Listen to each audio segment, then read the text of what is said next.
আসসালামু আলাইকুম সম্মানিত দর্শক। বাংলাদেশে হামের প্রাদুর্ভাব দেখা দিয়েছে। হামে আক্রান্ত হয়ে আজকে পর্যন্ত অসংখ্য শিশু মৃত্যু হয়েছে। এভাবে আর কত শিশু আক্রান্ত হচ্ছে তার কোনো হিসাব নেই।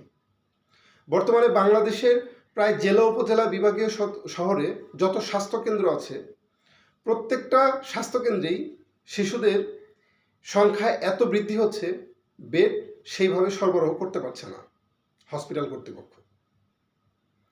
আমি বাংলাদেশের সকল নাগরিক ভাই বোনদের অনুরোধ করব, আপনাদের শিশু সন্তানকে আপনারা হেফাজতে রাখুন।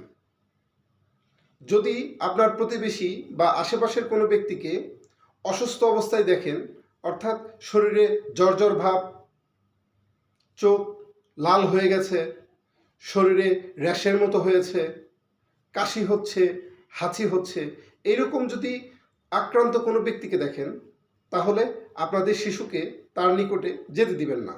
বা আপনাদের মধ্যেও যদি কেউ এরকম রোগে আক্রান্ত হন, তাহলে অবশ্যই পার্শ্ববর্তী কোনো হসপিটালে বা কোনো ডাক্তারের শরণাপন্ন হবেন। অবশ্যই দ্রুত চিকিৎসা গ্রহণ করবেন। আপনিও সুস্থ থাকুন, আপনার শিশুকেও সুস্থ রাখুন। ধন্যবাদ। আমার চ্যানেলটি ফলো করে পাশেই থাকুন পরবর্তীতে নতুন কোনো ভিডিও পেতে।